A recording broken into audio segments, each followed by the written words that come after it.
It's time for the Twin Sault's only local, regional, and national sports show. It's time for The Game on News Talk 1400 WKNW Sault Ste. Marie. For the next 2 hours, we'll get an in-depth look at local sports in the Eastern Upper Peninsula and Algoma region and hear from the coaches and players that are involved in the game. We'll also analyze the college and pro sports scene across the region and dive into the biggest national stories too. Now, let's get to the game and join your host, Scott Nason.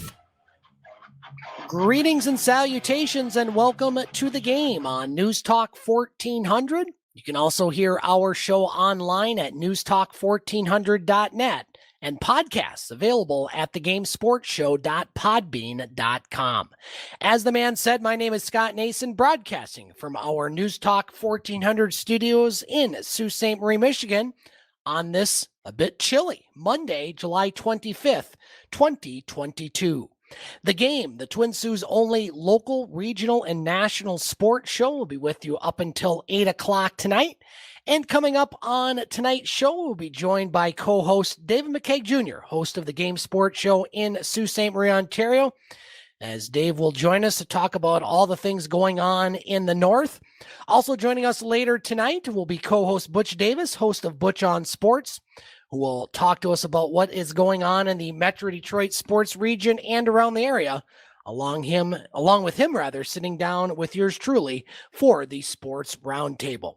Well, we are entering the last week of July. Believe it or not, just 2 weeks remain until practices will start for the high school sports season, the fall 2022 sports season.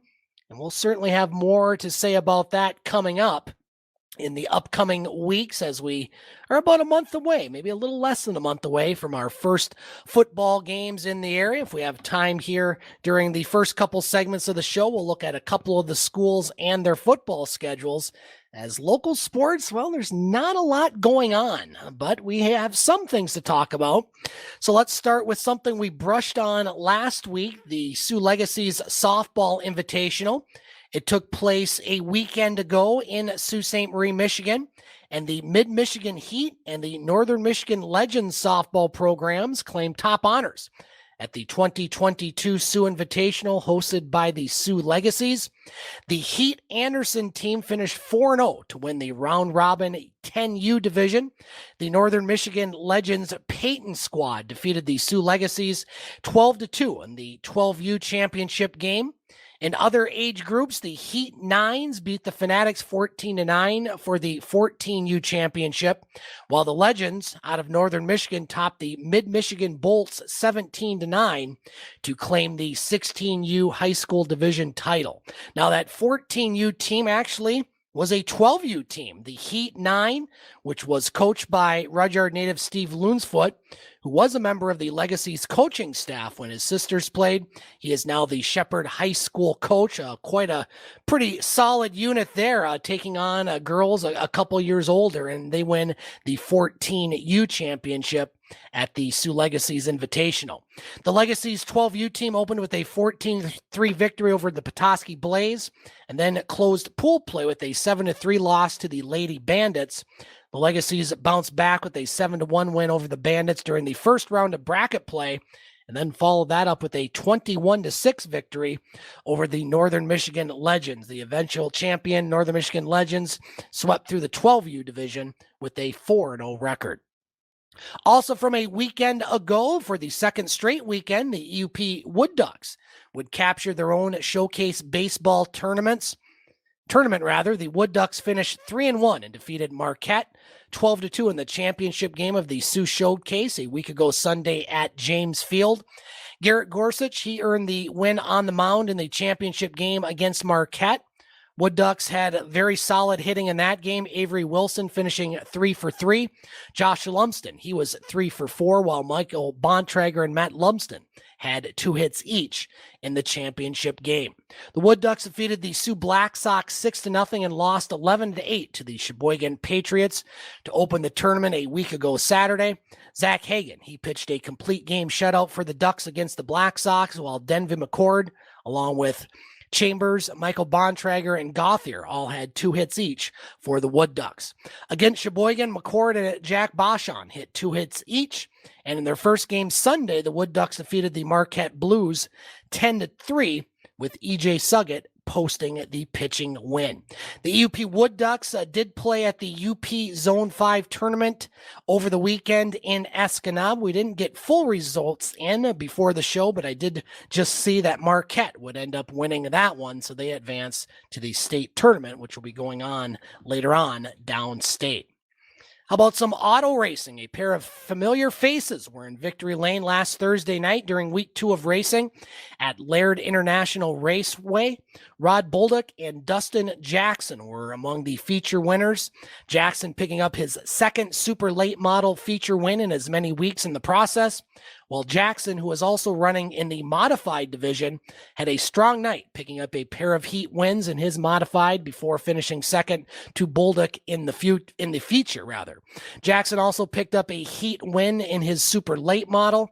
Jake Irwin won the other super late model of that heat on Thursday, while Chris Toms and Jamie Fox picked up the factory stock heat race wins.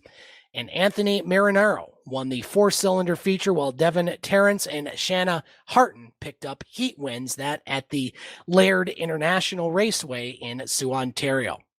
Well, speaking of Soo, Ontario, football was played this past weekend at the Rocky DiPietro Field in Northern Football Conference action. And the Sioux Steelers, celebrating their 50th anniversary, would get a big win as they knocked off the Sudbury Spartans 27-25. And what even more important for the Steelers, they will now have a home playoff game in just under 2 weeks. As the Steelers, it was a back and forth affair, and leading the way offensively for the Steelers would be Mr. Yost, as he get his first name here. I don't think I have his first name listed, but Mr. Yost did very well as he had 204 yards passing on 12 of 26. Brock Hoover would catch 4 passes for the Steelers for 94 yards, as the Steelers will end their regular season with a record of 3-2-1 and will host a playoff opening round game on August 6th, again, that at Rocky DiPietro Field, while Sudbury, they cap off their season with a 5-1 record. Well, speaking of football, earlier this summer, the Upper Peninsula Football All-Star Game was played, and the UP All-Star Game continues its giving ways by announcing that 3 UP high school football teams will receive donations from the game this year. Now, none are local. They are Ironwood, Norway, and Mid-Penn, and their football programs will receive $1,000, which can be used for anything that benefits their football program. Now, the schools are picked at random each year. Once a school has been selected, that school will be removed from the lottery until all schools have been chosen once, and then the selection process starts over again. Every UP football program will get an equal donation from the All-Star Game in the amount of $1,000. After last year, every school in the UP had received the donation once, so the lottery started over this year by picking those 3 schools. In addition to the 3 schools selected, the Black and Red All-Star head coaches, they receive half the footballs used during the week leading up to the game. There are 24 new footballs each year, so both All-Star head coaches, which were George Nemi of Ishpeming and Joe Noah of Menominee, get to take home 12 footballs to their hometown team. Also, all the practice jerseys are donated to UP football programs. There's a full set of navy gold jerseys that will go to Lake Linden Hubble High School, while the black and white jerseys, they will be given to Houghton High School. And these practice jerseys, they have the school name printed on them, and they are their school colors, so they can be used by the schools right away without any further additions to the jerseys. Other notable donations from the UP football game, including one near and dear to my heart. My grandfather used to volunteer for the St. Vincent de Paul Society, and the UP All-Star Game has donated 1,500 pounds of food to that food pantry, as well as a cash donation to Baycliff Health Camp, which are 2 organizations that operate on contributions from the community. The 50-50 raffle netted almost $2,000, so the individual got almost $1,000, while the All-Star Game would receive just under $1,000. And that was donated by the Mid-Penn football program for their assistance in selling tickets. So well done all around by the UP football all-star game. We carry that game on our sister station, Oldies 93, and certainly an organization that gives back, and certainly one that is appreciated. We're going to take a quick break here on the game. We come back, we have a little bit more local sports, all coming up on the Twin Sault's only local, regional, and national sports show, The Game. News Talk 1400. Are you looking to get fit or maybe just stay in shape? The All-in-One Fitness Club can help you with all your fitness wants and needs. Their great facility is fully equipped with locker rooms, saunas, and the best cardio equipment, along with the best plate-loaded and cable equipment around. The All-in-One Fitness Club also offers great deals for seniors, students, state, and federal employees, all with no yearly contract and no hidden fees. Wow! Come join today upstairs at the Big Bear Arena, where you'll achieve all your fitness goals. For more information on hours and more, go to SueTribeHealth.com. Are you a do-it-yourselfer homeowner or even a professional contractor and need quality electrical supplies? Maybe thinking about doing some upgrades and don't know where to start? Everything Electric has supplied the Eastern Upper Peninsula for over 40 years. Their experienced staff can help you choose the right supplies you need for your home business, farm projects, or anything in between. Call 906-632-1235 or come in and talk to the experienced guys at Everything Electric, 2893 Ashman, Sioux, Michigan. Ah, the joys of cooking. Just find a recipe, get the ingredients, preheat the oven. Okay, this is already too much. Pull up Applebee's to go instead. Choose from the whole menu, order and pay online, pick it up, and now you're home with dinner. Ah, the joys of not cooking. Applebee's to go. Now that's eating good in the neighborhood. Pick up your next meal with Applebee's Carside to Go. Order and pay online, pick up, and head home. Getting the kids to practice on time. Remembering if it's your day to bring snacks. Making it to the game with a clean jersey. Why are simple things sometimes so complicated? Thankfully, with Auto Owners, insurance doesn't have to be one of them. Auto Owners works with independent agents who answer when you call, so you can worry about more important things, like whether your kid is going to run toward first or third base. That's simple human sense. Madigan Pingator, your independent auto owners agency on West Water Street in the Sioux. Let's get back to the Twin Sault's only local, regional, and national sports show. Let's get back to the game on News Talk 1400.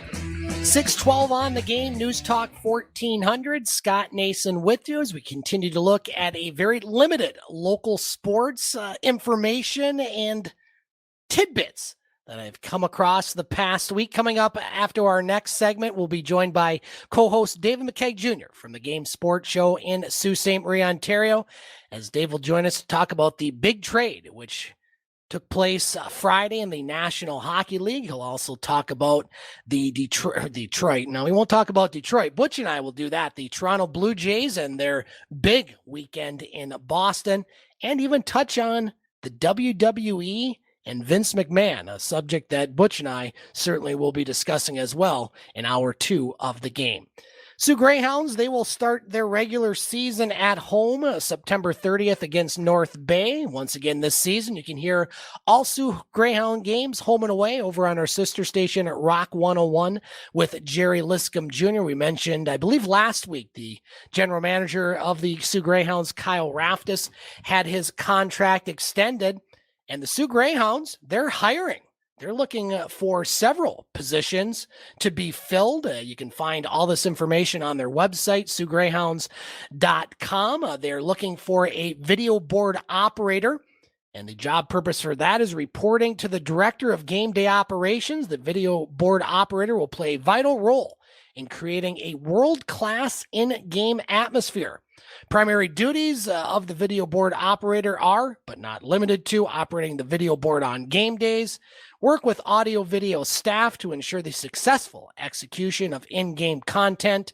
Anyone applying for that, the required skills, understand the flow of a hockey game, good computer skills, multitasking, organizational skills, self-motivated, positive, and work well under pressure. Again, if you go to the Soo Greyhounds website, you can find out how to apply. It says to apply by email, and the email address is jeff@SooGreyhounds.com. They're also looking for a camera operator. Obviously, that kind of goes without saying what the camera operator does.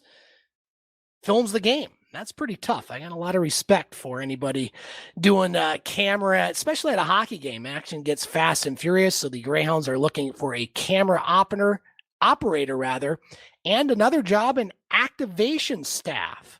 Play a vital role in creating a world-class in-game operation.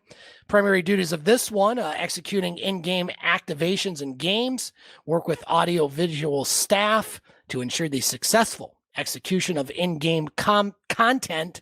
You also have to be self-motivated, positive attitude. So if you're looking for a job and you're looking for a job in Soo, Ontario, the Soo Greyhounds are hiring.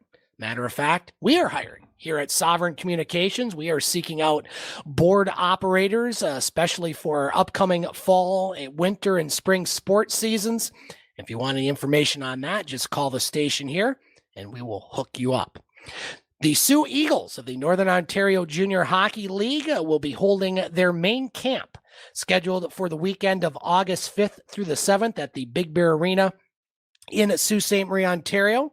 Now, goalies must call before registering. You can call 847-921-4543. The final schedule for that event will be handed out at check-in on Friday, August 5th at 4 p.m. You can check the Soo Eagles website for further updates. Just go to SooEagles.com, or you can contact owner and general manager Bruno Braganolo at 847-921-4543, or head coach Doug Laprade at 906-322-0748. EUP Golf from this past week in the Minascon Senior Golf League. Paul Griffin shot the low gross with a 39. In the Minascon Senior Golf League, Kelly Murray collected low net with 33. Low putt winners included Brian Lander and Rob Shiles with 14 each, and Chuck Shavisky won the special for the longest putt on number 8, and Kelly Murray hit the closest tee shot to the hole on number 9. The Oaks at Kincheloe Men's League, Rick Faust, Wayne Hesslink Jr., David Windmuller, Ronnie Ballgame, Ronnie Van Sloten, and Brandon Brimacombe tied for the low round with 37s. Hesslink won it special for the closest shot to the hole on number 12, while Greg Smith was closest among 10-plus handicaps. Chris Smith had the longest putt on number 18 among 0 to 9 handicaps, while Greg Smith had the longest putt on number 18 among 10-plus handicaps. The Oaks at Kincheloe 2 Women's Scramble League, the Bogey Broads team finished with the low round of 39, while Jana Hutchinson had the longest putt on number 16. Sarah Grabendike won the special for closest to the oak tree on number 11, and Jenny Schrovenweaver won the lucky draw. I think if you're going to win anything, I'd like to win the lucky draw, but with my golf game, that's pretty much the only thing I'd be winning. And finally, at the Oaks at Kincheloe Senior Men's Scramble League, Rick Faust, Dave Blaskowski, and Jeff Case completed the low team round of 65. Blaskowski also won the special for closest second shot on number 10, while Chris Daughtry was closest to the pin on number 15. Well, we mentioned earlier the fall sports season practice schedule will begin in 2 weeks, 2 weeks from today. And of course, our coverage of high school football will continue here in our family of stations at Sovereign Communications. Dave Watson will be doing Soo High Blue Devil football over on 1230 WSOO, and Matt Pocket will be doing the EUP Game of the Week over on Country 105. We do have the schedule out for the Soo High boys football team. They will begin in Escanaba on August 25th. That one a 7 o'clock kickoff. The first home game this season at A.J. Van Sitter's Field will be September 1st against Grayling. Then on September 9th, the Soo High Blue Devils will take on Sheboygan, that one also at home. And then a Saturday afternoon game on September 17th, at 3 p.m. kickoff against Superior Heights out of Sault Ste. Marie, Ontario. Then the Blue Devils will be on the road for 3 straight games. September 23rd at Ogama Heights at 7 o'clock. September 30th away at Kingsley, that one also at 7 o'clock. And then October 8th, Traverse City St. Francis, that one a 1 p.m. start time. And the Blue Devils will finish at home for a pair of games, October 14th against Petoskey at 7 o'clock. and they will end their regular season at home against Benzie Central on October 21st. That one also a 7 o'clock start time. The Blue Devils 6-3 last year. Couldn't make the playoffs with the 6-3 record, but the schedule has improved as far as those always important playoff points, because the way the football setup is now, it makes it very challenging when you're playing especially smaller schools to get to that 6-win plateau and make the playoffs. Most of the 6-3 teams did make the playoffs, but as the Blue Devils found out, and many other teams found out last year, not quite good enough. You got to probably win 7 games to get in the playoffs, but the Blue Devils, to their credit, have improved their regular season schedule and certainly looking forward to covering high school football and all high school sports in the weeks, months to follow here on The Game. We're going to take a break here on The Game. When we come back, we'll be joined by David McCaig Jr., host of The Game Sports Show in Sault Ste. Marie, Ontario.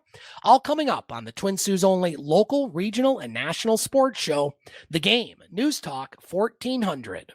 Welcome back to The Game on News Talk 1400. Scott Nason with you, and joining us now and every week on The Game, co-host of The Game here on News Talk 1400 and host of The Game Sports Show in Sault Ste. Marie, Ontario, David McCaig Jr. joining us once again on this Monday night. Kind of feels like fall out there, Dave. Things have cooled down after a pretty warm weekend. How you doing, sir? I am doing great. Hopefully you're doing well as well. And, yes, you said it. It has a little bit of the fall feeling, then the temperature picks up near the end of the day. Oh, it's so inconsistent. Okay, and I cannot believe that we're already in the middle to actually the end of July, I should say. It's absolutely ludicrous. It sure is, Dave. And as always, we have lots to talk about. So let's start with the National Hockey League. And last weekend, we talked about some of the free agent moves, and certainly that maybe hasn't been as busy this past week, but moves have been made, and certainly a very big move that caught both of us by surprise. I think pretty much the whole hockey world by surprise, as Calgary and Florida make a big, big deal. So, Dave, the floor is yours. National Hockey League as we enter August. Go. Honestly, I remember Friday nights. Okay, everyone likes to enjoy the end of the work week, and my better half and myself went to a dinner and a movie, and I ended up missing a couple things on Friday. One of them being an absolute shellacking by the Jays over the Red Sox, I know we'll get into, which I know I would have loved to enjoy.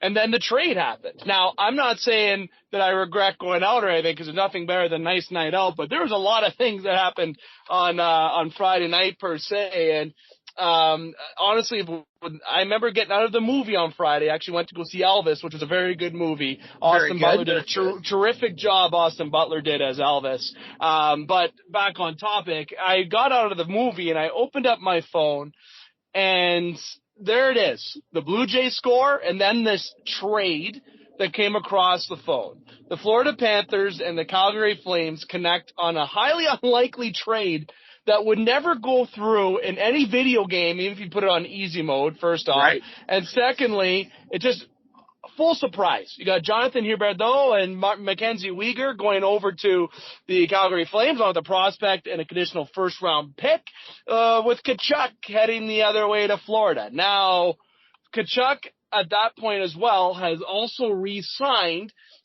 with the Florida Panthers. He signed a long-term 8-year contract extension. And Huberdeau and Mackenzie Weegar are both on expiring contracts, but Calgary getting that conditional first, which will be a first, obviously, and then Cole Schwindt being the other prospect, a former third-round pick. Calgary got an absolute big, nice haul for Matthew Tkachuk.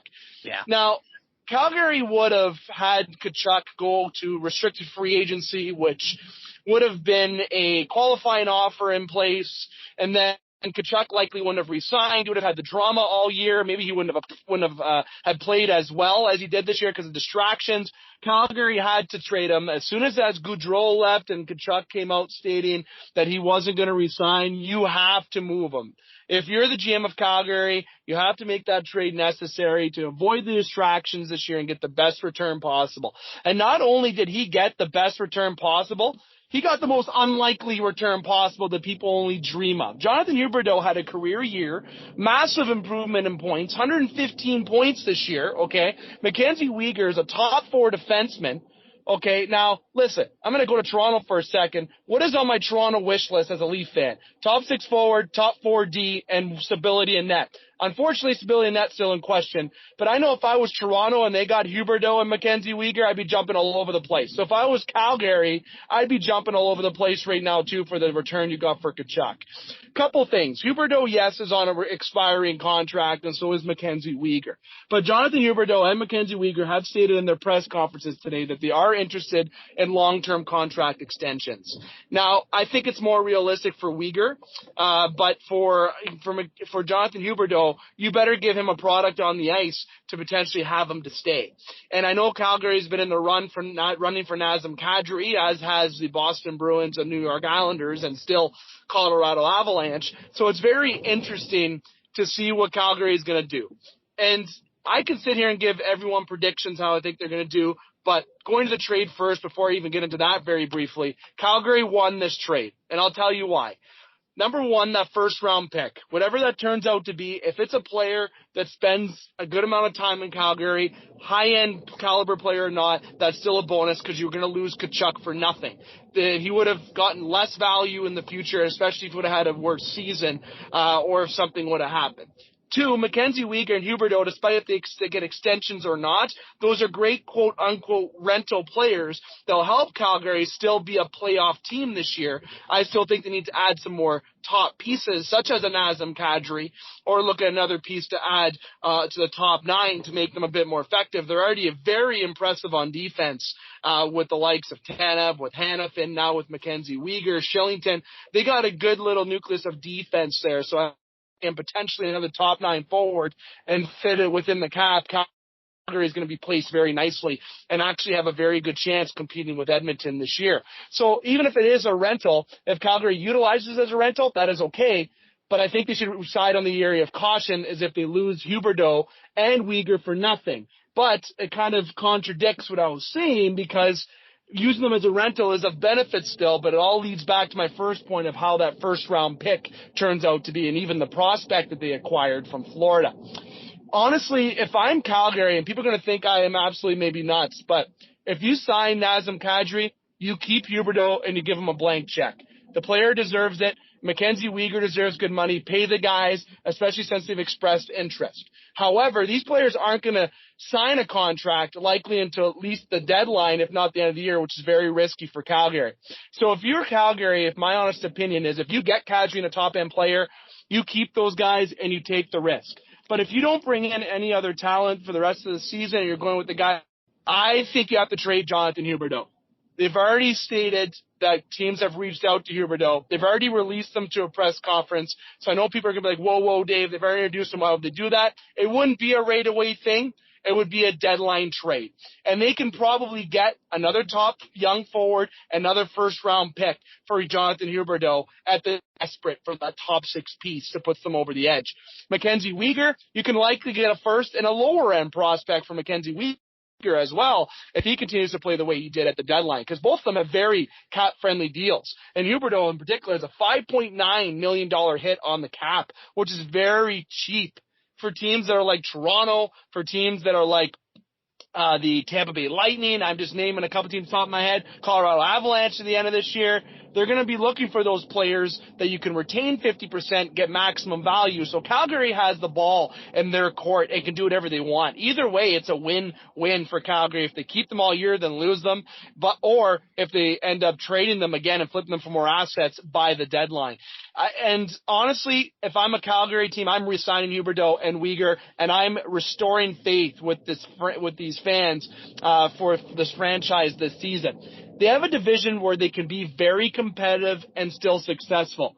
You know, you have Edmonton this year, and you have the LA Kings that are going to make strides forwards, especially if they get a player like Jacob Chychrun from the Arizona Coyotes, if that trade goes through eventually, because they are rumored, along with the Ottawa Senators, the Leafs, and the Bruins, to get Jacob Chychrun. So that competitive. So Calgary still has a chance, though, to be a second in that division with this roster.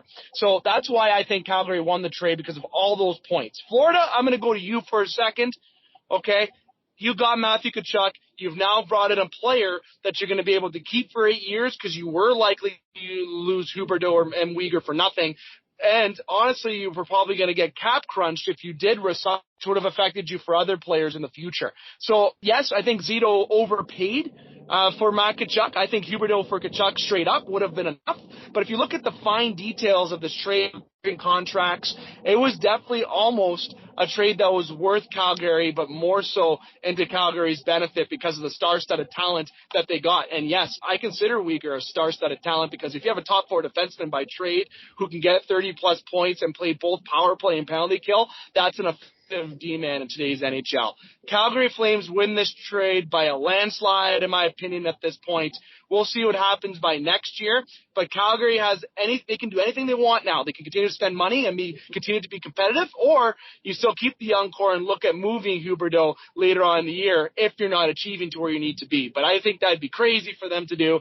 Keep Huberdeau, keep Weegar. They got two Canadian pieces and talent, guys that would love to be in a Canadian market, and I think they did it right by this trade. And this trade, Scott, was absolutely unbelievable for Florida and Calgary, both all in all, to shake up their teams, but Calgary definitely making out like bandits. I don't know if you agree, but it certainly seems that way at this point.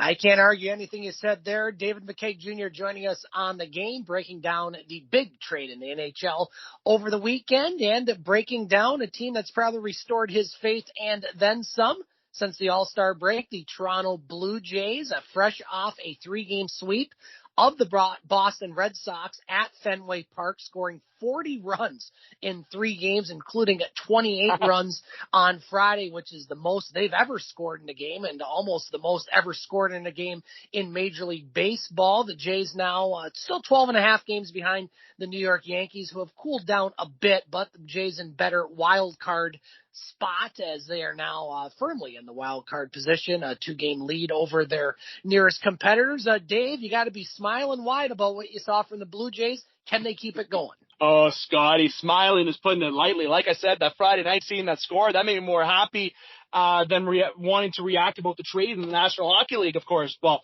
of course, it didn't involve a Toronto team. It involved the team that was in Toronto's division. So honestly, what made me happy was seeing that score with the Toronto Blue Jays more than that trade in the National Hockey League, because there was a lot of records set in that win. Okay, Gurriel and hits, runs by the Jays, records were broken, okay, that entirety of the game. I can't remember all of them that were listed, but it was so darn impressive. I looked at that, I looked up, shook my head, pinched my left arm, looked back down, refreshed my phone, and know that it wasn't a dream. I knew I didn't get knocked out or something didn't happen, because that did happen. A team that they've been chasing before the All-Star break and caught up to and kind of been battling with, they absolutely shellacked all 3 games. It wasn't, I know it was closer in game 2, but even the final game of the series, the Jays were just hitting, absolutely no mercy. 40 runs in 3 games. That's astronomical. Okay, you don't hear of that. And that is against a team like the Red Sox at Fenway Park. Oh my God, the fans at Fenway were just absolutely booing. And how Alex Cora hasn't lost his job yet after that embarrassment this weekend, I'm sorry. I don't know how he didn't get fired yet. I don't know if Boston's already called Madden and maybe offered him the job. I don't know what's going on. But the Boston Red Sox had a very rude awakening this past weekend, and the Jays were just something woke them up. And if you remember last couple years, after the All-Star break, the Jays have been getting hot. They do get hot in the second half of the season. And this is what I was looking forward to do, but they have to keep it up. They got a big couple games this week, but sticking with the Red Sox series, everything went well in that Red Sox series. So I guess one thing you could take away this weekend was Alek Manoah, right? I guess there was some feedback from the Boston radio and media about how he was being a quote-unquote hothead. And John Schneider did a good job cooling him down. But you know what, Boston fans and Boston followers, You have a franchise that was at the Rogers Center earlier this year, Verdugo flipping his bat and mocking the bench and getting excited. You had, I believe, Christian Vazquez flipping his bat on a walk and being conceited. Look, Toronto fans know nothing better than bat flips, okay? We know how exactly bat flips can be. But there was nothing connected to Boston. That was Texas, Toronto. If any fan should really dislike Toronto, it's Texas fans, okay? Boston, there was a lot of, I guess you could say, active conceitedness from the Boston players then. Manoah was just fired up. Big strikeout, big point in the game. He's young, and the Boston player took exception to it. Yes, Manoah is young, but he's a very special pitcher. One of the best to do it in the game at this current point. One of the best young stars in the game. Him mic'd up at the All-Star game was great. So you know what? Give credit where it's due. Yes, it was a little bit of an act of too much, but guess what? Get used to it, Boston fans. You're going to be seeing a lot of Alek Manoah, and he might be doing that to a lot of your players as the future comes forward. I like it. I love the emotion. Toronto has been great this past weekend. They've had a good little tear before the All-Star break on a better positive note. They need to continue that going forward into this week against the Cardinals, and they also play the Tigers this week at home before going back on the road for a very important road trip next week. So the Jays got off on a good start from this past weekend, to say the least. 40 runs, impressive. Gurriel's been an absolute stud. Every player has been contributing, but Scott, what I noticed a lot this weekend is Boston players, it's like they forgot how to play baseball. You know, you watch those movies, Disney-type movies, where you have this studded team against these guys that don't play a lot, and you think of the clown music, like da-da-da-da-da-da-da-da. When they're looking up in the sky and the ball goes 10 feet behind him, he turns around and stares at it and doesn't run towards it. Verdugo had to run to the ball. I would have threw the ball at my player saying, get the ball. Like, what are you doing? Run towards it. And all the pop flies they missed. Jeter Downs, I don't know if he's named after Derek Jeter, but he didn't look like Derek Jeter on the third base there. He was playing like I do at third base some nights, okay? He was throwing the ball errors, dropping the ball. Like, it was just, they were giving hits and giving runs to the Jays too. So despite the Jays being good hitters, there was some of that as well going on in the game, that the Boston Red Sox allowed them to get those hits that led to bigger hits, that led to even bigger hits. So Boston, I think they need to smarten up a little bit, or they're going to be in trouble down the stretch here. And I think a change needs to come from management if they don't make a change by this week. But the Jays have been hot. The deadline's coming up in a few weeks, and I still think they need to add a nice arm, like a Noah Syndergaard would be a great piece to add if they possibly could, or if they can potentially add a Josh Bell and Patrick Grobin from the Nationals. I think the Jays could use another arm and bat, potentially another reliever arm to put them over the top to really try to solidify their wild card spot, because I feel like they are going to be behind the Yankees for the rest of the year. They're really running away with that division. So the Jays being in that wild card spot, they can host the 3 games at home, but if they can add some pieces, if they can get to that second round, which will likely be against the Yankees, then they can possibly defeat the Yankees to go on for a longer postseason run. So I'm excited though, Scott. It was a great weekend for the Jays. And Dave, with the Blue Jays scoring 40 runs in 3 games this weekend, with the Tigers coming to town for 4, they could probably double that output in 4 games, if not more. So I think they're going to like the Tigers coming into town the way that team has played, and we'll certainly get to them coming up next with Butch Davis. Dave, we just have a few minutes left, and normally Butch and I talk about this subject, and maybe not every week, but occasionally, the world of wrestling. I know you have been a wrestling fan, especially in the past. And anybody that's watched wrestling, really, that's probably under the age of 60 has known Vince McMahon, the former CEO of WWE, who was forced to retire, or he retired, depending on which way you want to look at it, due to the ongoing investigation and allegations of sexual misconduct. Reports came out last week that he paid $12 million to 4 women over the past few years. But, looking at Vince McMahon as, the CEO, as Mr. McMahon, anybody that watched wrestling would be very familiar with him. You wanted to give your thoughts? The floor is yours.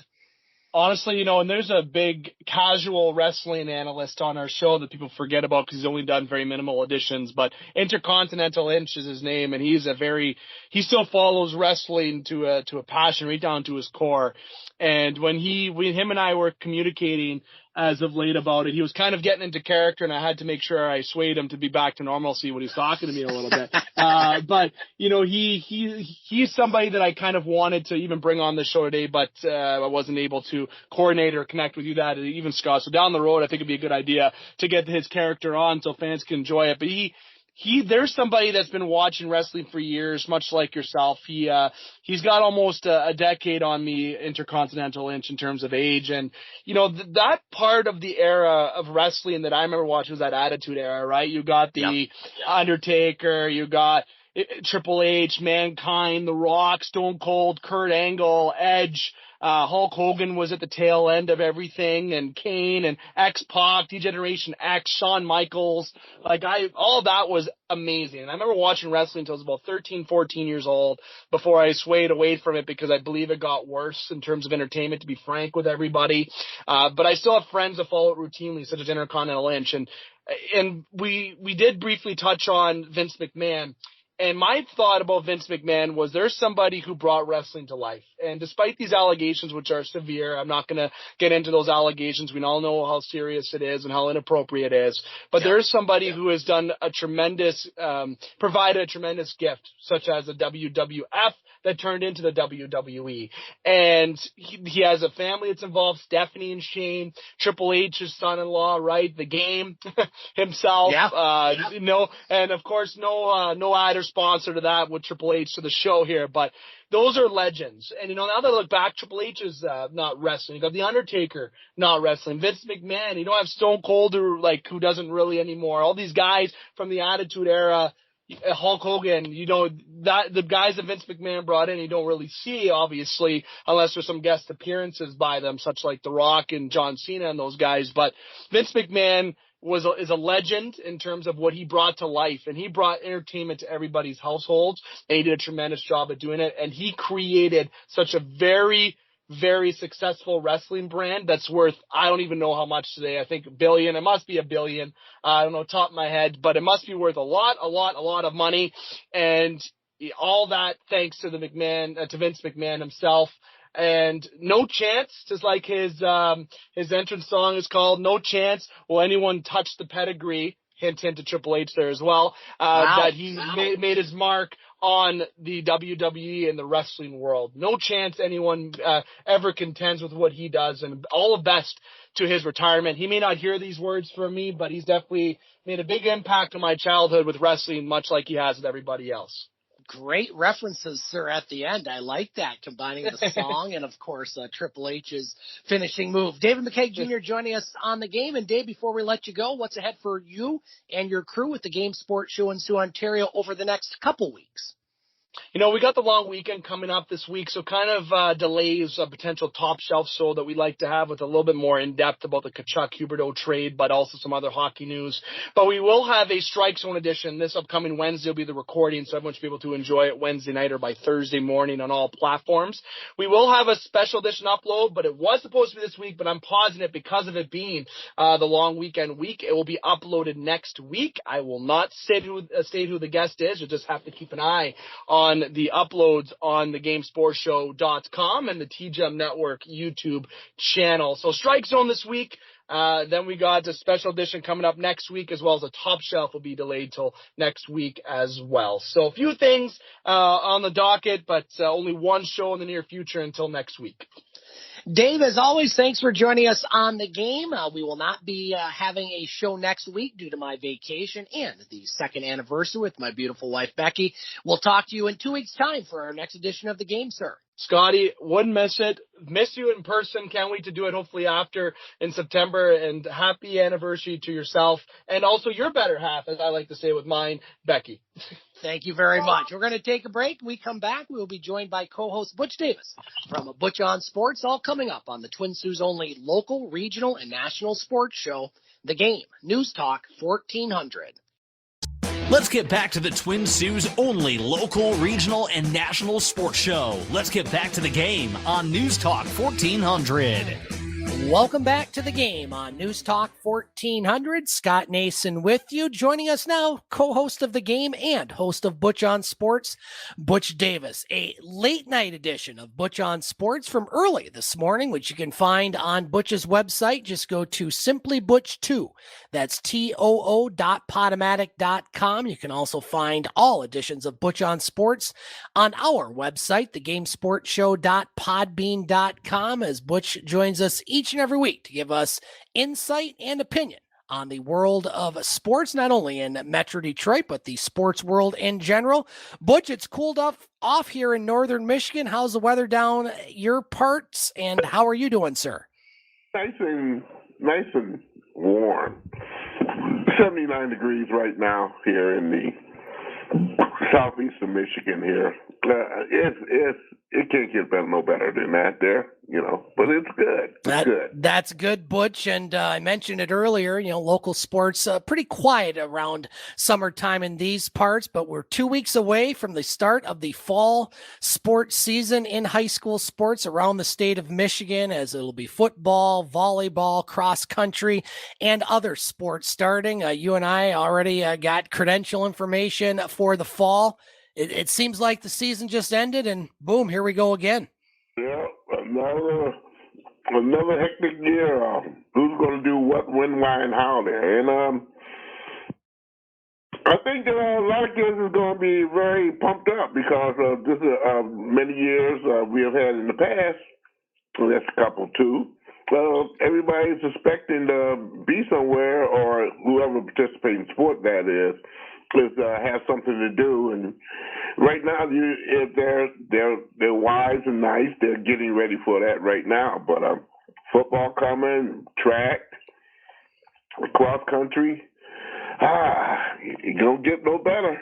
It doesn't, Butch. And I just wanted to add a question, or ask a question to you, somebody that played high school football a few years ago, not many, but a few years ago. Here we are in 2022. The question I want to pose, because I didn't play any football or high school football, it's still a big deal. Is it as big a deal as when it was for you growing up, or has it maybe not as big a deal to a lot of people? Just kind of an opinion question. I was curious on your thoughts on that. Well, my answer is twofold. I played in the city of Detroit, which is a huge conglomerate of football clubs, being there's a whole lot of high schools in the city of Detroit. But just on the outskirts of me, I see a block is River Rouge, and you have Ecorse, and you have Wyandotte. The list goes on and down River School. And they don't get that feel or that push that maybe the city of Detroit got, because these are smaller cities per se. And the town's expectation for sports, especially football in the fall, is greatly pumped up there. If it's a T-shirt shop, they'll start offering T-shirts for football, and all kind of booster kind of situations go on. A lot of fundraisers are held, and it's a big thing in the smaller towns and whatnot. There may be in the city of Detroit where just expectation of getting ready.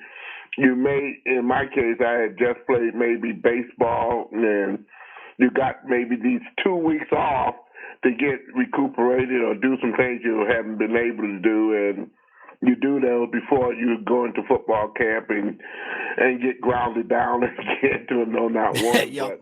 But it's a question is really a plus, like I said, for the small cities there, that football is a big impact into the city versus maybe the city of Detroit, where it kind of get warmed up until maybe October there when playoffs and stuff go awry. And the other question I wanted to ask you, Butch, especially up here in the smaller communities, over the past dozen or so years, we've seen several of the teams that we cover switch to 8-man or 8-player football. And, there was a lot of resistance maybe at first, especially with some of the, maybe coaches and individuals that, the only thing they've known, as because that's the only thing that was played, was 11-man, traditional 11-man or 11-player football. We only have 2 schools in our area that we cover that still play traditional 11-man football. That's the Soo and St. Ignace. And you're seeing more and more schools switch to that because of declining numbers and declining enrollment, especially here in the Upper Peninsula. I just wanted your thoughts on just the whole 8-player football aspect. Yes, it's a different game, usually a lot more high scoring. You have more space out there. What are your thoughts on 8-man football? Well, as you just said, Scott, normally the 8-man football is done at maybe smaller Class D, or as we used to call it, the Class D, or these smaller charter schools that basically have maybe so many kids. I say in the area, 300 or less children in school there, and maybe at best you got I get a small knowledge of maybe 50 or 30 of them may know some, decently about football and whatnot. Maybe the other players per se are learning as they go here, so they're like the punching dummies for practice and whatnot there. And I hate to say it, but normally that's true there. But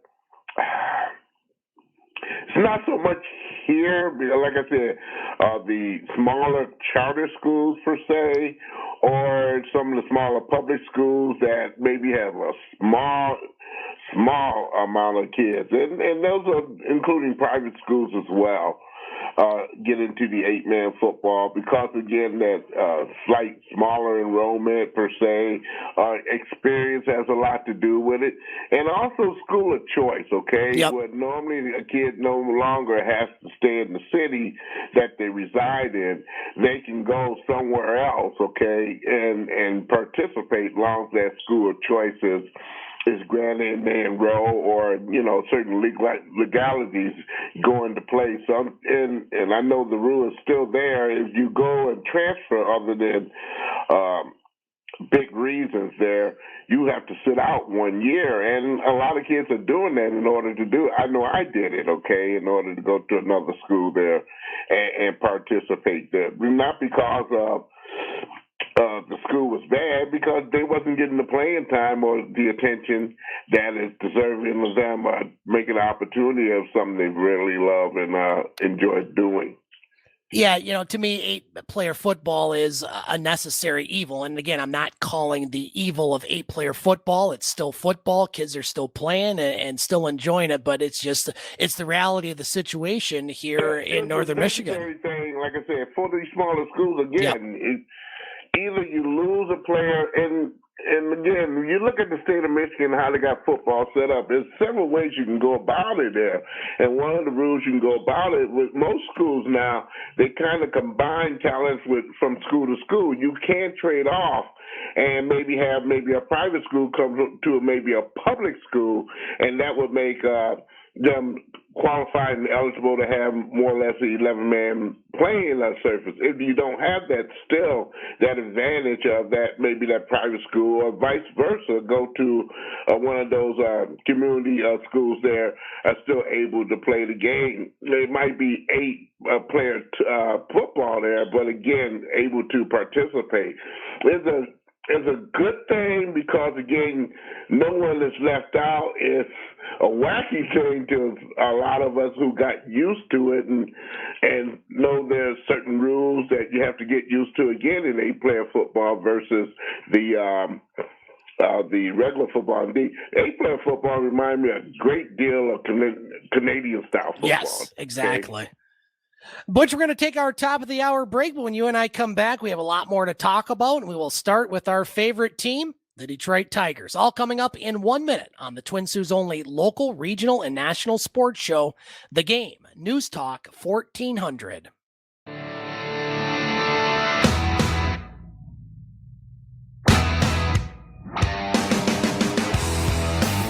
Now's the time of the year to get more for your money on a new Mahindra, the world's #1 selling farm tractor.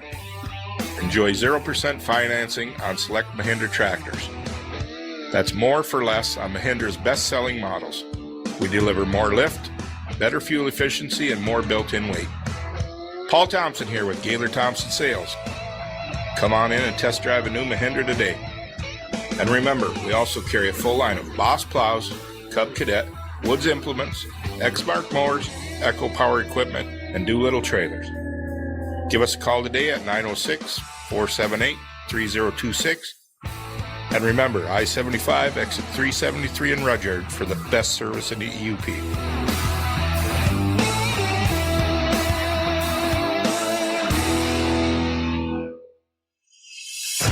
Let's get to the second half of the game on News Talk 1400 WKNW Sault Ste. Marie. It's the Twin Sault's only local, regional, and national sports show. Now, here's Scott Nason.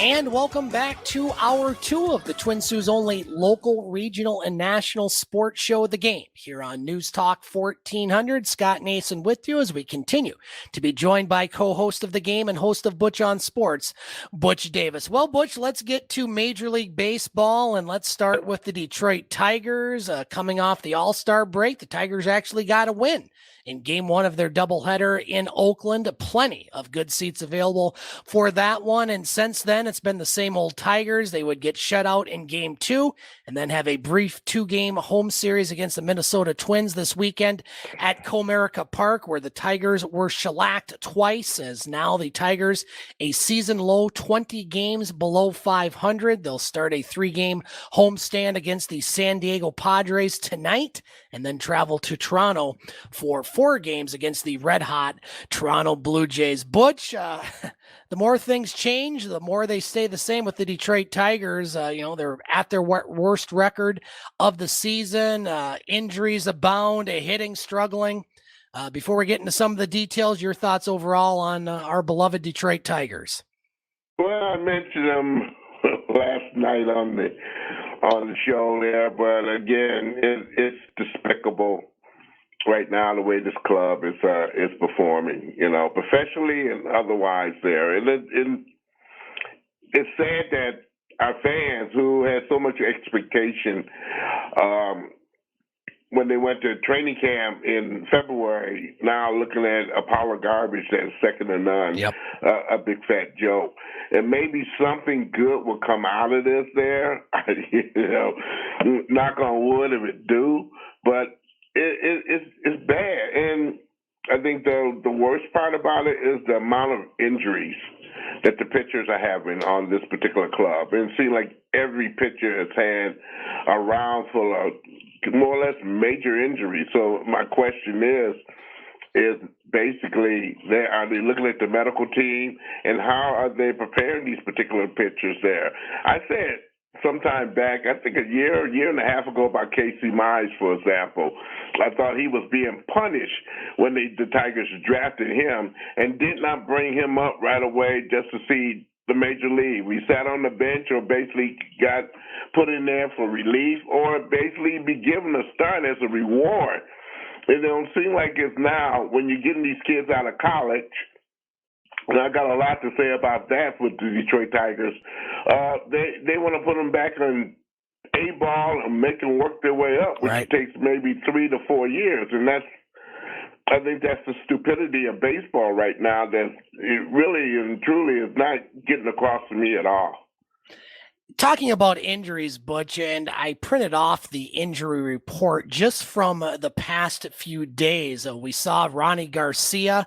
He didn't make it out of the 3rd inning yesterday. He has exited. It looks like he's going to be shut down for a while, and he was just coming off the injury list on Sunday. Michael Pineda also injured, as well as Willie Peralta. Matt Manning, who's been out for a while. Kyle Funkhauser looks like he is done. You have Alex Fado. He's going to require hip surgery. He's done. Eduardo Rodriguez, well, not as much an injury as just a lot of personal situations going with him. I looked it up, Butch. The Tigers have had 27 different pitchers take the mound this year. Now, a couple of those were position players and blowouts, but 27 pitchers, and we're just past the halfway point. You mentioned it, what sort of training regiment or what sort of things, how is that not a huge issue? All teams deal with injuries, but boy, to have this many guys keep continuing to go on the injured list and then get off the list and go back on it, it certainly makes you scratch your head. Well, sound like the good old boys here. You know what I'm saying here? Yeah. You know, it's funny, but again, a lot of it has to do with changing of philosophy in baseball here. And a lot of it is garbage. It's going to ruin the game. It has ruined the game because once upon a time, your pitcher was one of your best fitted people on the field there. When that pitcher went out to pitch, they expected to go out and pitch 9 innings.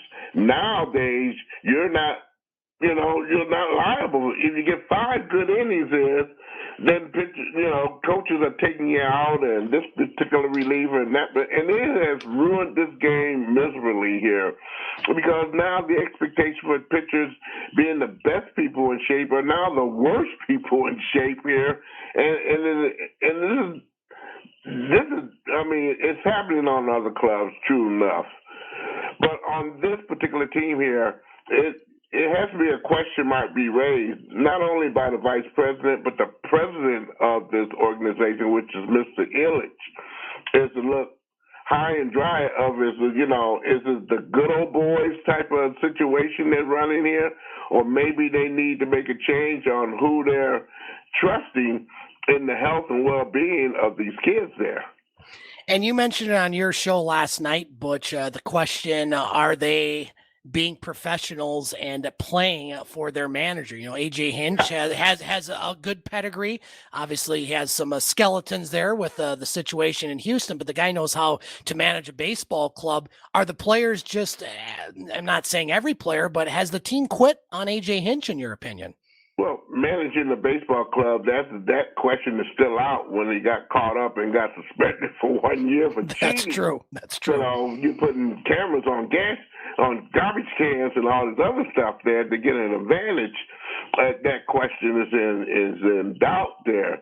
And I'm not going to second guess Alavila's decision in bringing them into Detroit there, although I'm quite sure, and at the point in time, there were many other good coaches, even from their own organization. And this is where I'm kind of hot as a firecracker with the Tigers again. Where is the incentive for all these coaches that they hire to be able to be brought up to the major league level to get their dream of coaching a major league team? And that's not there with the Detroit Tigers baseball club. Not looking at it, not to me, because they haven't brought up too many people from that particular organization to wean on up there. And it's just sad right now the way things are going with this organization.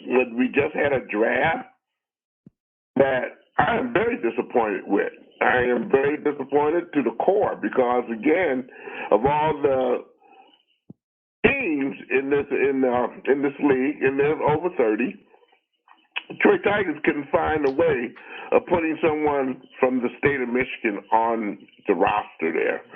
And then you've got the city of Detroit, which has a humongous amount of clubs in here, and also recreational clubs included, at Ray League, the Little Caesars League, baseball league. And you don't draft nobody, I'm looking at a kid right here. His name is Greg Pace, Detroit Edison High School. Well received. He got drafted by Toronto in the 20th round. Wow. The 20th round, but he did go somewhere. Yep. Okay? The fact of the matter is the Detroit Tigers had slim pickings of this guy here and did not take him up. So there's something wrong with Alavila's philosophy here and where you get your talent at. He's going down south and parts unknown, but he's not dealing with anybody up north. And, again, the city of Detroit as well as the state of Michigan, they're known to have great ball players there. Hey, Jim Cott, Mm-hmm. a long time, but he got there. He got in. He's from the state of Michigan there, from Holland, Michigan, per se there, okay? We're in the wooden shoes. This is stupid. And it's just something, maybe I need to talk to my peers in the media in Detroit and see these questions can't be answered because, again, Detroit is missing a great opportunity to make their club better. You know, we have Eric Haas here, who is from Michigan, from Westland, which is down the street corner away from me or something of that nature. And he seems like the most enthusiastic Tiger of anybody on the team. You know, given the time he's able to play, he has not been rewarded like he was last year. One of the best Tigers on the team, given something that no one expects. And his reward was they get another catcher from some other organization to start. You mentioned, I agree, Butch, and one of those things that a lot of people think is wrong is general manager Al Avila, and one Tigers fan is trying to take matters into his own hands in order to pull some pressure on owner Chris Ilitch to fire Avila immediately. Sam Tomasi, a Tigers fan, announced on social media that tomorrow night, July 26th, will be Fire Al Night at Comerica Park. According to Mr. Tomasi, it's obvious that our voices are not being heard loud enough in year 7 of the rebuild, now 20 games below 500. We deserve better. July 26th, we bring our Fire Al signs, get the loud chants going, and send a message in the right field seats. Between sections 101 and 106, he encourages fans to be loud and bring signs to support the cause. Now, obviously, Butch, this is one fan, but you know, these things can build up. Fire Al Avila tomorrow night. You're going to be there. I think that's a pass to go. It's also aunts and uncles night, too. Here. Yeah, there you go. You know, in the country, that's a national holiday. Yes, it is. Yeah, what better time to go out there and just see some crap being started here in the city of Detroit? Maybe they'll send the police or something. I don't know. But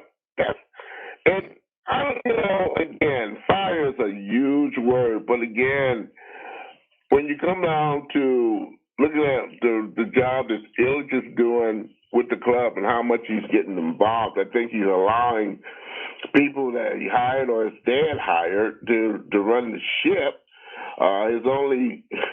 My only concern is he doesn't get more personal with it there, because again, as an owner who's shoveling out all this money or giving out this permission to shovel out money to certain areas of there per se, I can't understand why we haven't heard more from him. Butch, finally on the Tigers, before we go to our next break and talk about Major League Baseball as a whole in our next segment, we won't be doing a show next week due to my vacation. So it's going to be 2 weeks till we have our next show. And of course, during those 2 weeks, the Major League Baseball trade deadline will be among us, being where the Tigers are right now. They do have 5 players on expiring contracts, including catcher Tucker Barnhart, outfielder Robbie Grossman, right-handed pitchers Michael Fulmer, Michael Pineda, and Willie Peralta. A couple of those guys are injured, so likely won't be going anywhere. What should we expect out of the Tigers in the trade deadline? Obviously, it appears they won't be buyers, but will we be seeing some players on the move? I've seen some strange things happen, but again, when players don't have the desire to perform where they're at right now, that story has already been told and sailed. The ship has sailed here. I'm quite sure we're going to see somebody or a couple get thrown out of Detroit, or vice versa. They'll be needed somewhere else. But again, does it do anything for the problem that we have here right now there? And I think right now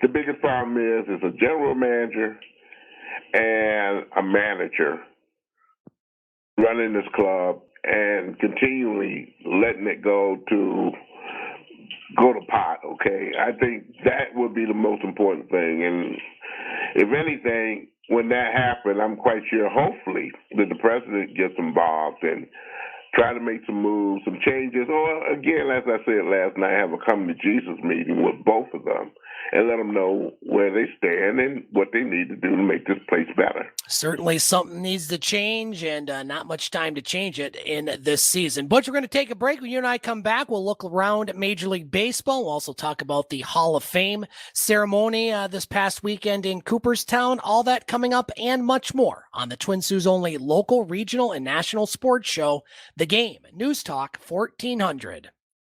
MNC Water Systems has a solution for all your water needs. Want clean, fresh drinking water? MNC Water Systems proudly distributes Norway Springs artesian water, bottled right here in the Upper Peninsula. Cooler rental and bottled water delivery for your home and office are available. MNC Water Systems is offering contactless delivery right to your door, as well as curbside pickup. Call Mo at MNC Water Systems today at 906-647-7307, serving the Eastern UP for over 25 years.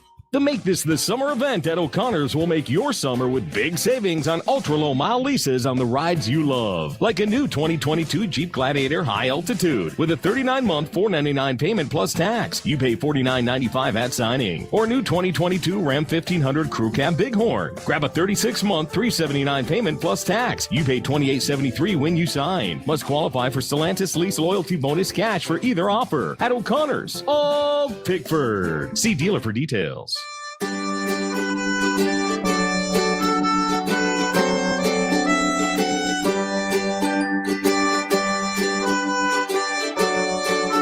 Reed Metals in Tafter is your honest metal recycling business. Reed Metals will give you an honest price without surprise fees or deductions at the scale. Reed Metals buys heavy equipment, catalytic converters, radiators, lead-based batteries, rims and motors, copper, brass, lead, tin, cast, aluminum, steel, sheet iron, and many more types of metals. Reed Metals is still paying top dollar for scrap vehicles, and they also offer roll-off dumpster service.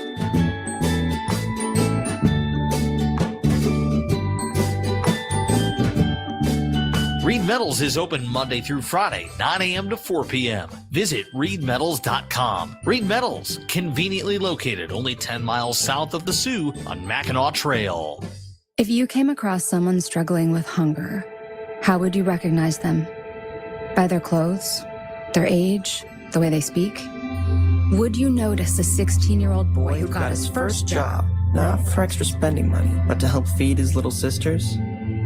Or a mother who's in between jobs and sometimes goes to bed hungry so her kids can have dinner? Or a 14-year-old girl who signs up to every after-school activity, not to make friends, but just to get something to eat? Or a retiree who fell ill and had to choose between getting medicine or groceries? I am the 1 in 8 Americans who struggle with hunger. People you pass by every day but never knew were hungry. I am hunger in America. Hunger can be hard to recognize. Learn why at IamHungerInAmerica.org. Brought to you by Feeding America, 200 Food Banks Strong, and the Ad Council. You can catch podcasts of the game at thegamesportshow.com. Now let's get back to it with Scott Nason on News Talk 1400. 7:17 on the game, News Talk 1400. Scott Nason with you as we continue to be joined by co-host of the game and host of Butch on Sports, Butch Davis. Butch, let's keep it with Major League Baseball for this segment. And as always, we take a look at the standings as teams just coming off the All-Star break playing this weekend in the American League East. The New York Yankees cooled off by their standards, just 5-5 in their last 10 games, where they continue to lead the AL East with a 12.5 game lead over the Toronto Blue Jays. The Blue Jays put up 40 runs in 3 games, including a 28 spot on Boston on Friday night. I know you'll have some comments on that. Tampa Bay also in the wild card mix, along with the Red Sox and, yes, the Baltimore Orioles, 1 game below 500. In the AL Central, the Minnesota Twins lead Cleveland by 3 games, the White Sox by 4. The Tigers now in dead last in the AL Central, 1/2 game behind the Kansas City Royals. AL West, Seattle cooled off over the weekend as they were swept by the Houston Astros. Astros with a 13-game lead. In the AL West, Mariners still in wild card contention. Looking at the wild card in the American League, Toronto, Tampa, and Seattle are the 3 teams that would be in the wild card position if the playoffs started today, which of course they don't. In the National League, a good race going on. The Mets still with a 1.5 game lead over Atlanta. Philadelphia is still in the mix at 9.5 back. NL Central is a 2-horse race. Milwaukee with a 2.5 game lead over St. Louis, and the LA Dodgers. They continue to lead the NL West by 11.5 games over San Diego. San Francisco really slumping right now, losers of 4 straight. They're 16.5 back. Looking at the National League wild card race, Atlanta, San Diego, and the Cardinals, your 3 teams that would be in. Philly and San Francisco just a couple games back. So, Butch, we're heading into August. NL and AL races abound. Your thoughts overall on Major League Baseball? No thoughts. Just like I said, it will happen. In the East, it's pretty cut and dry with the Yankees going to win the division. But again, you have all teams in that particular division fighting for playoff or wild card stability, and that's really kind of weird. 5 games between Toronto and Baltimore there. That's pretty exciting there. When the White Sox are going to be the White Sox, but they're getting hot now. They're still hanging around. It's getting cold. So we might see some things switch around overnight if they keep happening the way they're happening. Minnesota is staying there at the skin, and they were probably glad to do what they did this weekend, in order to their foes and whatnot. In the National League, I expect the St. Louis to be better, but it's going to be a headwind for them in Milwaukee there. The Dodgers are getting good. San Diego, of course, in town for the Tigers, and they'll get better in that particular case. But I don't see anything too threatening. Only thing is the National League East, where I say the teams, and I'm going to say Miami here, because as young as they are right now, they're getting hot at the right time there, and their pitching is getting way better. So they can get some timely hitting, although they had one of their players out for a considerable period of time this week on the injury. I think Chisholm is the one that's went out there. That's going to be a pretty interesting race in the NL East there. I don't think the Mets got too much to be threat about other than Atlanta, but that's going to be a pretty good race for as far as trying to get a wild card placement concerned as well. Yeah, the American League East, Butch, I agree. That's very interesting that you still have 5 teams in contention. I think a lot of people expected Toronto, Tampa, Boston, of course, the New York Yankees to be part of that mix. Baltimore is still hanging around. Again, that bullpen has done very well. They, didn't have a bad series against the Yankees, but they played right with them. I agree with you on the AL Central. Watch out for the White Sox. A lot of people picked the White Sox at the beginning of the year, and they seem to be getting hot. Winners of 7 of their last 10, certainly giving Minnesota a challenge. Yes, Seattle did cool down a bit this weekend, but they're firmly in the wild card spot. Houston may be the team that gives the Yankees the most challenge during the playoffs, but lots to be sorted out. And of course, with the trade deadline, things can change. The Yankees will start a 2-game Subway Series with the Mets tomorrow night. The LA Dodgers in the NL West, they have an 8-game winning streak, and they play the Washington Nationals and Colorado Rockies this week. So that certainly bodes well for them. Looking at, the San Diego Padres are an interesting one to me, Butch. They're making their first trip to Comerica Park since 2005. And of course, I remember one of my few fond memories of the Detroit Tigers being 10 years old, watching them in that 1984 series. I hope they wear those throwback jerseys, but the Padres, I think, are still going to make some noise. They did have a lot of injury situations, and they're still dealing with some injuries, but I think they are going to be part of the mix. San Francisco is kind of the surprise to me, but still in the wild card hunt. I wouldn't quite close the book on them, but I think the Giants will be there in the end. But you know what, Butch? Things can change with the trade deadline, because usually in Major League Baseball, the rich get richer and the poor get poorer.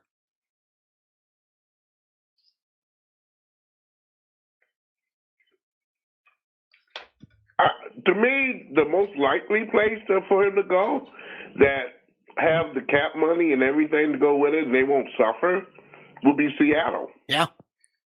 Plain and simple. Yeah, they certainly would welcome Mr. Soto, as would any team in Major League Baseball. Butch, over the weekend, 7 new members were inducted to the National Baseball Hall of Fame, including the first designated hitter, I believe, David Ortiz, Big Papi, as he's known, from the Dominican Republic, as he certainly one of the more lively characters in Major League Baseball. He was one of the 7 players inducted. You mentioned Michigan native, longtime Major League Baseball pitcher and broadcaster Jim Cott, who was also elected to the Hall of Fame. And here's an interesting stat on Cott, Butch. He's the only player to have faced both Ted Williams, who retired in 1960, and Julio Franco, who retired in 2007. That's quite a list right there, isn't it? That's an asterisk question on that one here. Other players inducted, Brooklyn Dodgers great Gil Hodges, a beloved member of the Boys of Summer teams in the 1950s, as well as 19th century pioneer Bud Fowler, considered to be the first black player in professional baseball. Butch, your thoughts on the Hall of Fame selection? David Ortiz, of course, making it on the first ballot, and others finally getting in. Well, the Ortiz thing was I would say a no-brainer there, per se. The Tony Oliva, Jim Cott, Gil Hodges, Manny Minoso, Buck O'Neill, and Bud Fowler. I think those are mistakes that Major League Baseball should have had these people in a long time ago there. And for what reason, they're trying to get it together quick, fast, in a hurry. They're doing a good job of it there. In that case, hopefully it'll be 13 or 14 people next year that they done screwed around here and messed over and should be in the Hall of Fame in some type of shape, form, or fashion. The Jim Cott, local boy, makes good. He explains himself as being when it was Briggs Stadium long time ago, and that had to be long time ago there. Great job. And again, he's one of the nicer people you ever want to meet if you ever met him in person, which I've had the pleasure and privilege of doing on numerous occasions there. You know, he's just a bright and happy-go-lucky guy. He's happy to be involved. And that's the attitude I try to take in my daily experience in life here. Bud Fowler and Buck O'Neill, this is a guy who drafted or maybe scouted Ernie Banks, Lou Brock, Ozzie Smith, which, by the way, the Tigers drafted. Yep. Okay. Should have kept him. They did, and did not keep him. They kept a guy named Lou Whitaker. That helped. Yep. You thought I was going to say Ray Orler, huh? You got me. Really? They got rid of him, too. He went to Seattle. But it was nice. They need to do more of this, okay? Because I think of all the Hall of Famers there, Major League Baseball has done the biggest screwing up in town as far as players who deserve to be there and they're not there. And, you know, and I'm not talking about the Pete Rosens of them either, okay? I'm just talking about good players who belong there. And we can talk about Lou Whitaker. We can talk about Mickey Lolich. We can talk about Bill Freehan. Those are 3 right now who should be in the Hall of Fame. I don't care what anybody say, but again, they were the best of the best when they were working. Butch, before we go to break, I came across a report by ESPN talking about how inflation is infecting your wallet at ballpark concession stands. As everyone knows, inflation is very high. It's a 4-decade high of over 9%. And they did a survey of some food vendors, and you're looking at some of the prices of items that you buy at the ballpark. You know, for an average family just to go to a game with, you know, parking costs, obviously the cost of tickets. And then if you want to eat at the game, it can be rather pricey. Looking at their survey, the average price of a hot dog across all Major League parks is $6.33. The most being Seattle at $8 for a Mariners dog at Comerica Park. Just $6. What a bargain. Nachos with cheese. How about that one? You want some nachos at the game? Well, you'll pay about $9 if you get it in Arizona. $8 if you get it in Detroit. I think you probably get about 10 chips with that.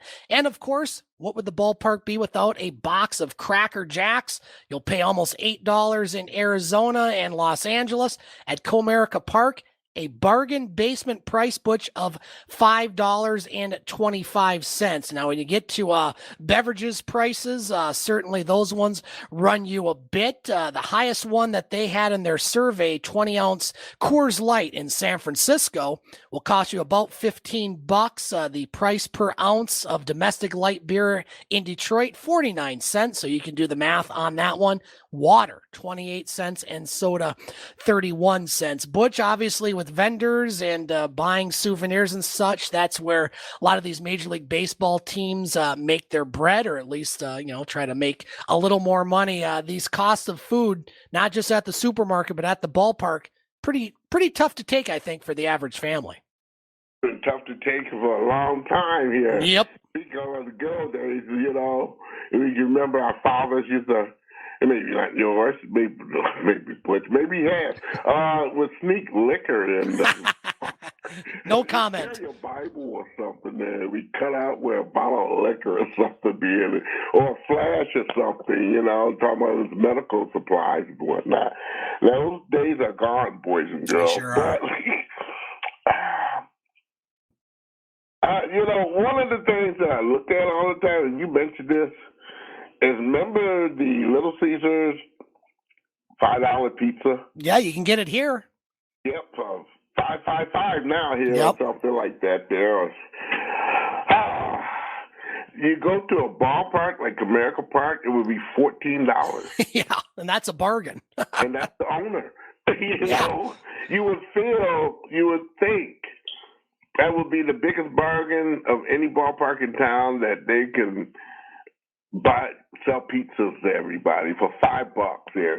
And I've always said that is the biggest mistake this family has made since him. I mean, golly, boy, it's bad for people that took your whole family to the ballpark. You know how much it costs there, and you're still scratching your head. I'm quite sure here. Still paying off my credit card.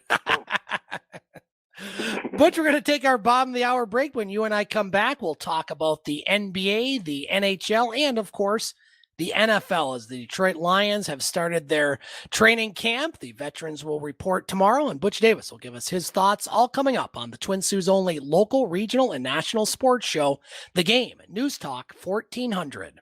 Are you looking to get fit or maybe just stay in shape? The All-in-One Fitness Club can help you with all your fitness wants and needs. Their great facility is fully equipped with locker rooms, saunas, and the best cardio equipment, along with the best plate-loaded and cable equipment around. The All-in-One Fitness Club also offers great deals for seniors, students, state, and federal employees, all with no yearly contract and no hidden fees. Wow! Come join today upstairs at the Big Bear Arena, where you'll achieve all your fitness goals. For more information on hours and more, go to SooTribeHealth.com. Are you a do-it-yourselfer homeowner or even a professional contractor and need quality electrical supplies? Maybe thinking about doing some upgrades and don't know where to start? Everything Electric has supplied the Eastern Upper Peninsula for over 40 years. Their experienced staff can help you choose the right supplies you need for your home business, farm projects, or anything in between. Call 906-632-1235 or come in and talk to the experienced guys at Everything Electric, 2893 Ashman, Soo, Michigan. Ah, the joys of cooking. Just find a recipe, get the ingredients, preheat the oven.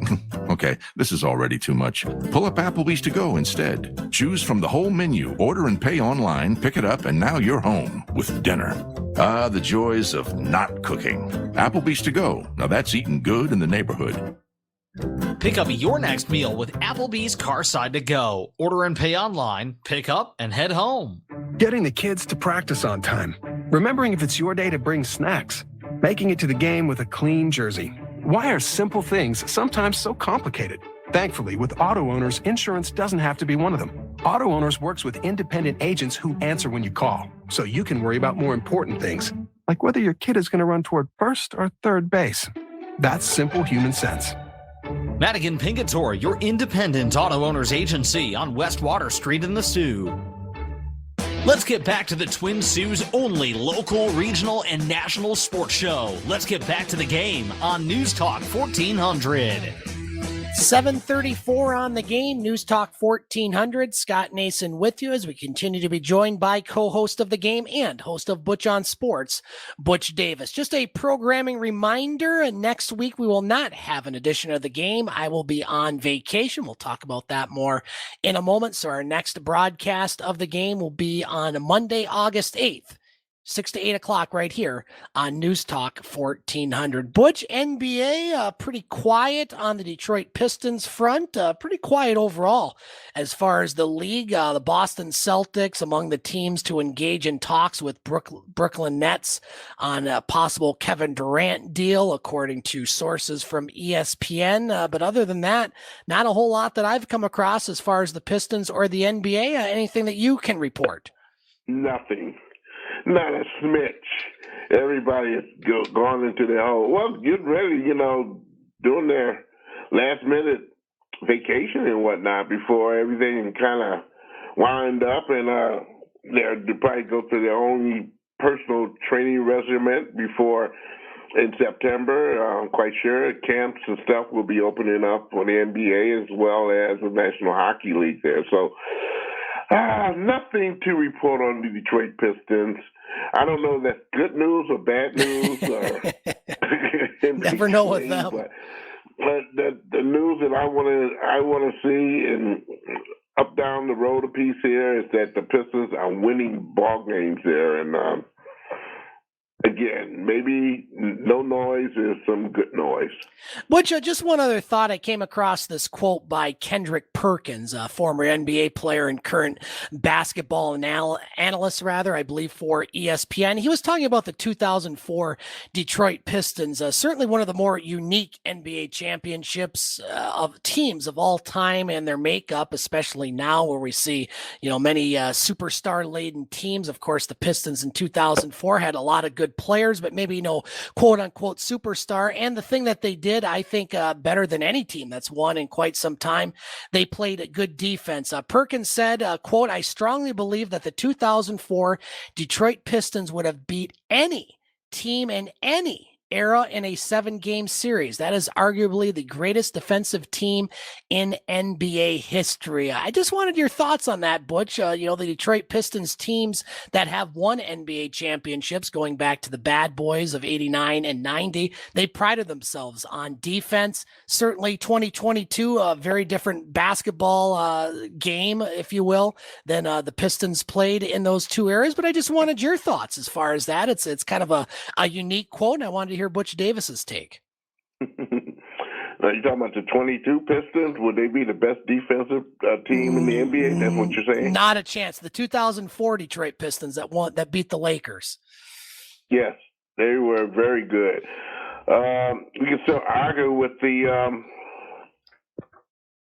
Bad Boys as well there. They had an excellent defensive team, and a lot of it's based on, again, and I kind of, don't want to rock anybody's head around here, but the Pistons were very good in perimeter play, okay? Yep. And this is including their big men. Their big men were very good perimeter players when it comes down to shooting the basketball. Rasheed Wallace, you had a Bill Laimbeer back in the Bad Boy eras there, James Edwards. Buddha. Oh, man. I still laugh with him to this day here.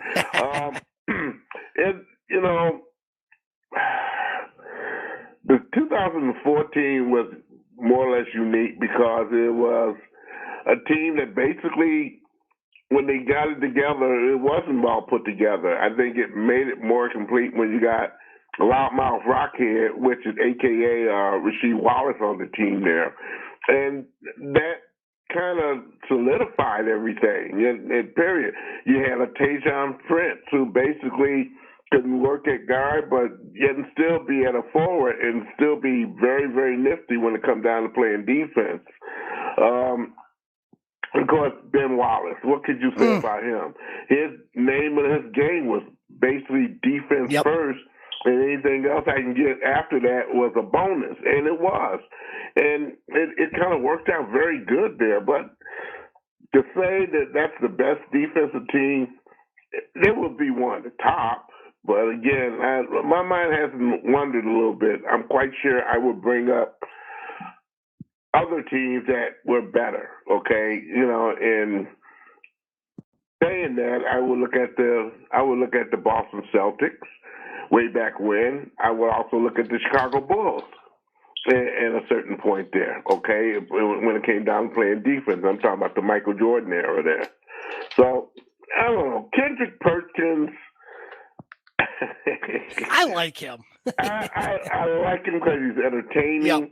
I don't take a lot of substance on No. what he says. No. And I think he's glad to have a job, okay? Like all of us, some of us do here.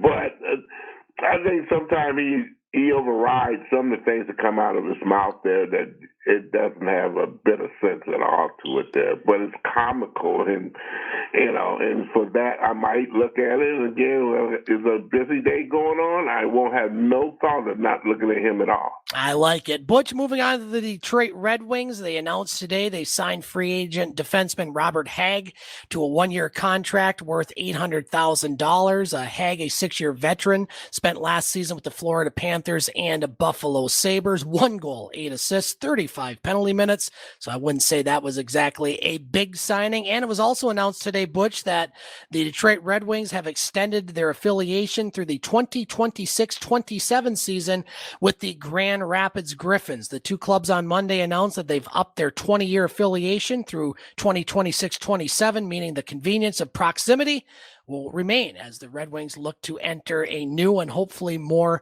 winning chapter. Butch, it seems like it's been a pretty good partnership with Grand Rapids. I've been to a handful of games there. They have a very nice facility. Grand Rapids, obviously, very close in proximity to the Detroit Red Wings. Your thoughts on that and just any other news from the Detroit Red Wings? Well, that was a good move. No matter how much you slice it there. Grand Rapids has been a haven for Detroit and vice versa for all the reasons you just gave there. The closeness of it there, the very good ties they have, a very good unique arena in Van Andel Arena there that they play the hockey at.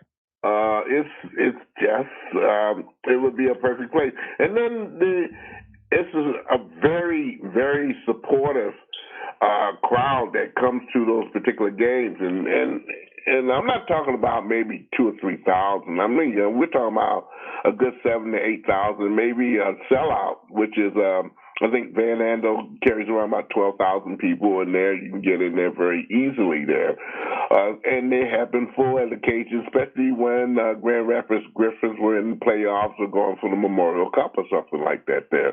So that was a good move for the Red Wings altogether. Now, this $800,000 move that they just made with a one-year guy who's only got 1 goal and 35 penalty minutes, there's only one thing that's said for that. Somebody's going to get hurt on the other team, okay? Yep. Because Detroit has not had that particular player, okay, who is a policeman, other than, we had him recently here. And we still got him on the team there. Bertuzzi? Whether they cut him loose or not, or basically get him to be able to do the gameful work of assuring some authority on there, I have no idea. But again, we got a lot of people on the team here right now. I think that's 9 free agents or people he's brought on in from the outskirts there. So this makeup of this team, I'm very anxious to see how it's going to be made up, and I'm going to be very anxious of players because with all these players coming in, there's got to be some players who are going to be on the fence here, and that's going to be very obviously. I don't think a lot of the work has been done yet, until camp starts and they start making trades with other teams or making deals with other teams on some players that we may think be with the Red Wings but will not. Butch, we're going to take our final break of the night. When you and I come back, we'll look at the Detroit Lions training camp and also talk about the WWE and more. All coming up on the Twin Sault's only local, regional, and national sports show, The Game, News Talk 1400.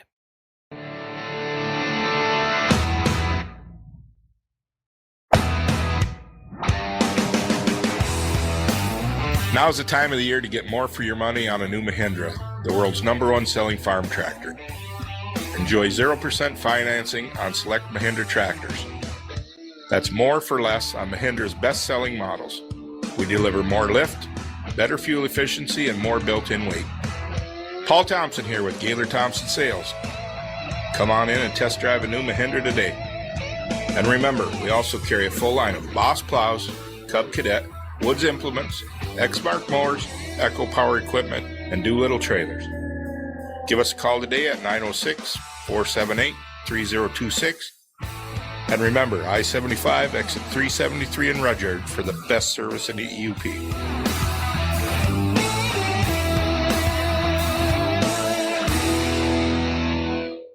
MNC Water Systems has a solution for all your water needs. Want clean, fresh drinking water? MNC Water Systems proudly distributes Norway Springs artesian water, bottled right here in the Upper Peninsula. Cooler rental and bottled water delivery for your home and office are available. MNC Water Systems is offering contactless delivery right to your door, as well as curbside pickup. Call Mo at MNC Water Systems today at 906-647-7307, serving the Eastern UP for over 25 years.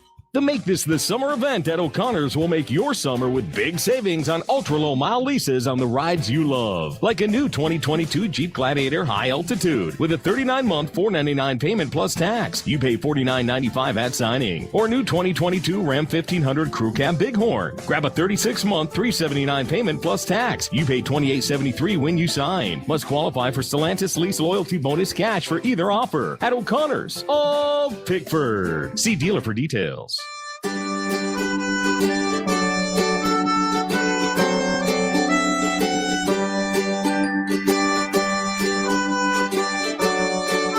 Reed Metals in Tafter is your honest metal recycling business. Reed Metals will give you an honest price without surprise fees or deductions at the scale. Reed Metals buys heavy equipment, catalytic converters, radiators, lead-based batteries, rims and motors, copper, brass, lead, tin, cast, aluminum, steel, sheet iron, and many more types of metals. Reed Metals is still paying top dollar for scrap vehicles, and they also offer roll-off dumpster service.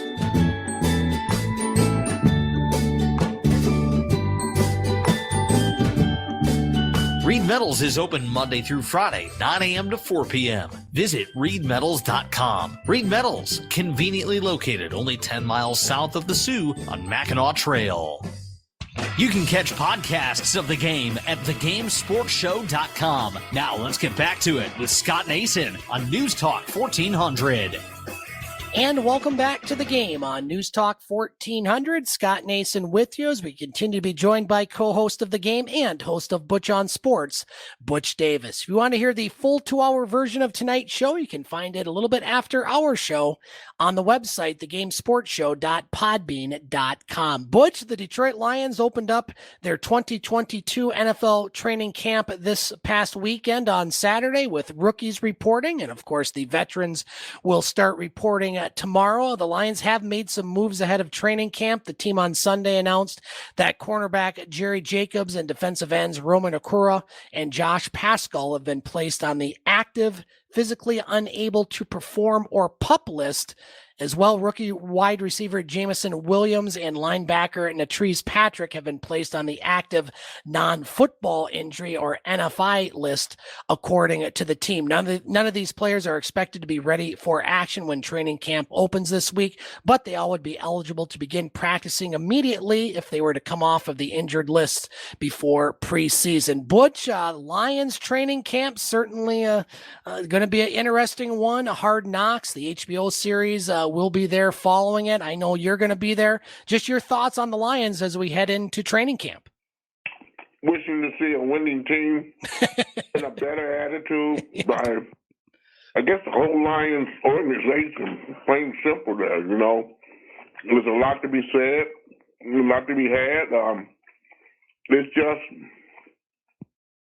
you know, I think fans have went through enough, okay, that we need to see something better than what we have here. Anything you're watching, Butch, as far as particular players, position battles? I mean, obviously you look at some of the players maybe that have a little more to prove than others. They all have a lot to prove, but quarterback Jared Goff, not exactly tearing things up in Detroit. Another person I'm kind of looking at is Jeff Okudah, a very high draft pick, but his whole season basically was wiped out last year. And of course, the number 2 overall pick, Aiden Hutchinson. Will he live up to the hype? Michigan guy, did great things at Michigan. Those are some of the players that, I'm interested in.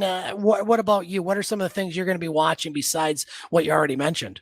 Well, Jeff Okudah, this is the first year that he's not been on no active injury list or whatever it may be. He comes in camp clean as a whistle and healthy.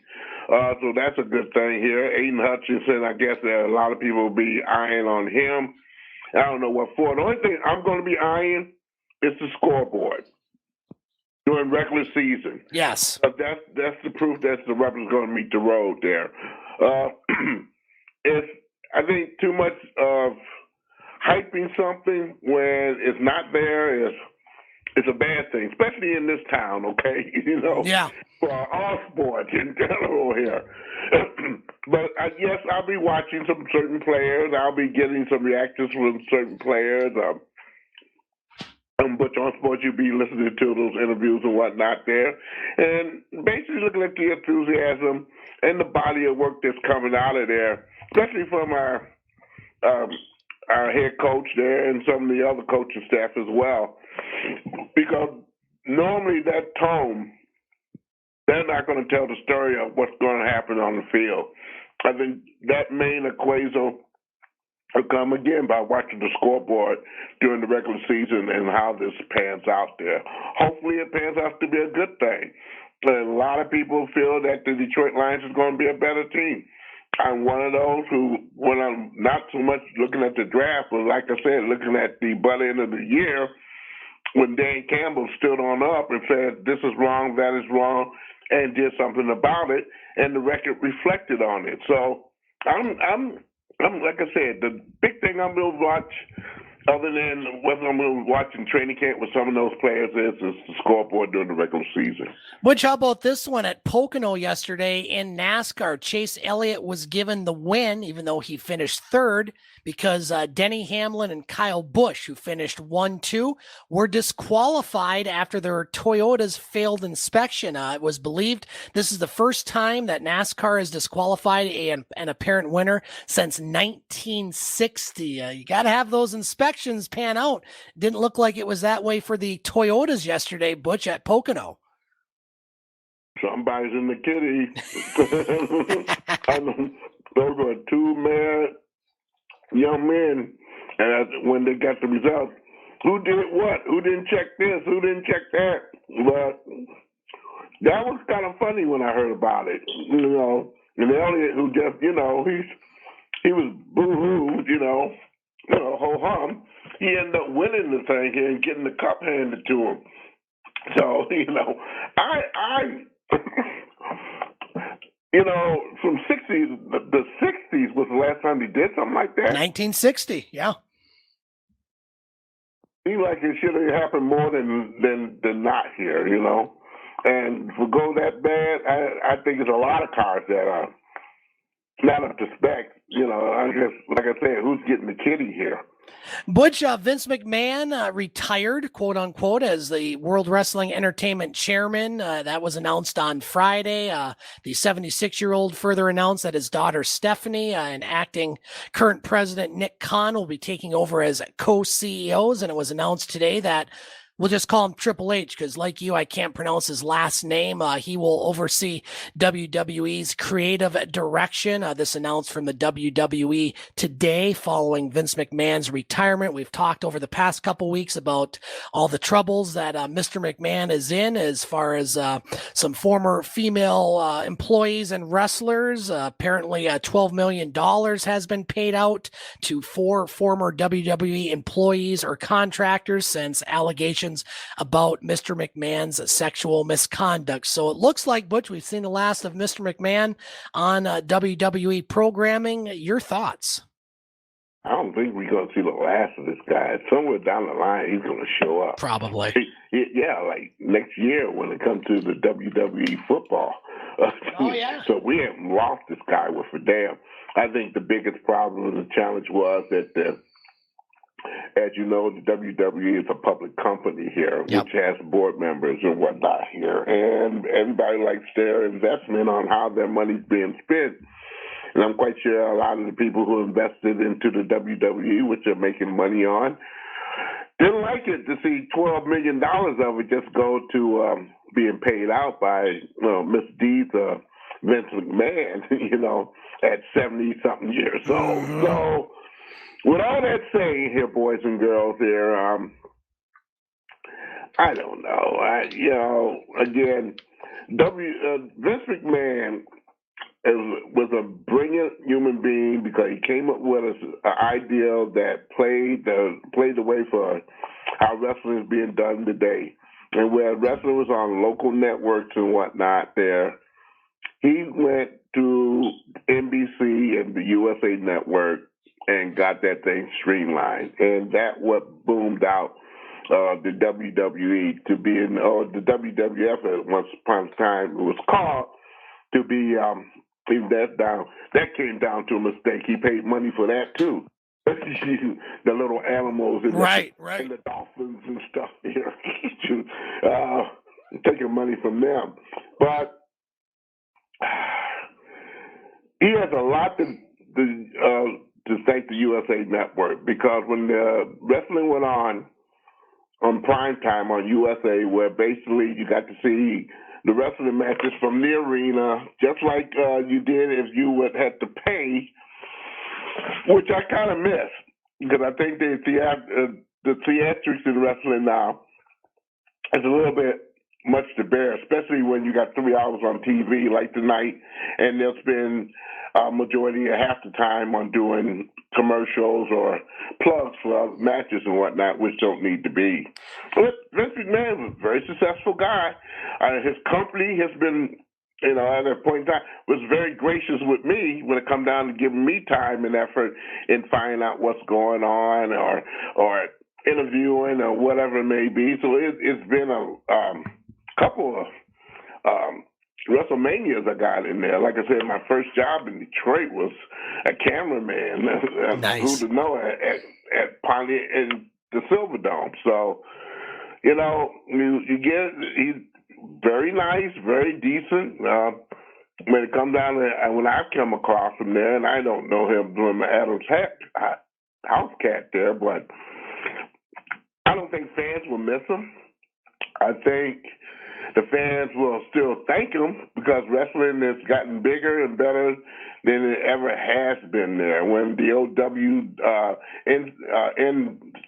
NAW or NWA or whatever it may be, and the AWA, those were the two main co-workers there when it came down to wrestling. And Vince McMahon used the USA Network to kind of plug his product, and from this day forward, he still has that combination of being with USA NBC, and it's still going well.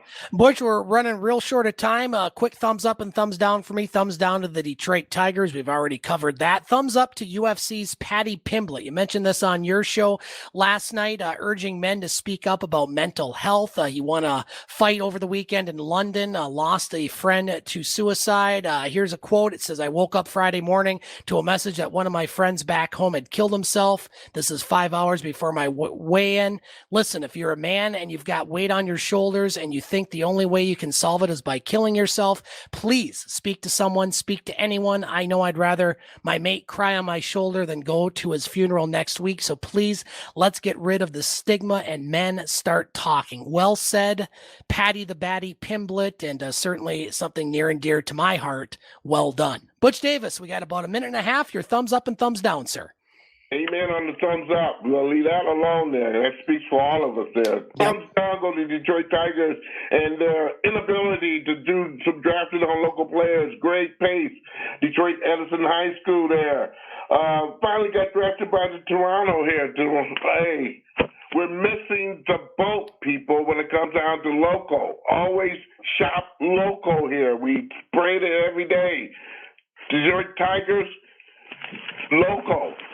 We'll find out how local they're going to be tomorrow when it comes down to my friends in right field doing their thing. Let's see who shows up on that one. Butch, we will be off next week due to my vacation. We'll be back in 2 weeks' time. Of course, you can find Butch on Sports at Butch's website, simply Butch2. That's TOO.podomatic.com. You can also find Butch on Sports on Facebook. Butch, just 30 seconds. I'm going to San Francisco for a week. What's the one thing I should do? I think you should have fun. There you go. Everything here, and stay out of the ghetto. Yes, indeed. Yeah, we will be very careful on our walks. But San Francisco is a great place to be. I know I had a great time here, and you and your mate have a great time. And happy anniversary to you and yours. Beck, too. Hey, just have fun, man. Have fun. Butch, I appreciate it as always. Have a great couple weeks, and we'll talk to you in 2 weeks' time for our next edition of the game. Excellent. All right, that's going to do it for tonight's show. I want to thank Butch Davis along with David McCaig Jr. and all of you for listening tonight. We'll be back in 2 weeks' time for our next edition of the game here on News Talk 1400. Thanks for listening to the game on News Talk 1400 WKNW Sault Ste. Marie. Check us out next Monday at 6 for the Twin Sault's only local, regional, and national sports show. You can hear the podcast of the show and other broadcasts at thegamesportshow.com.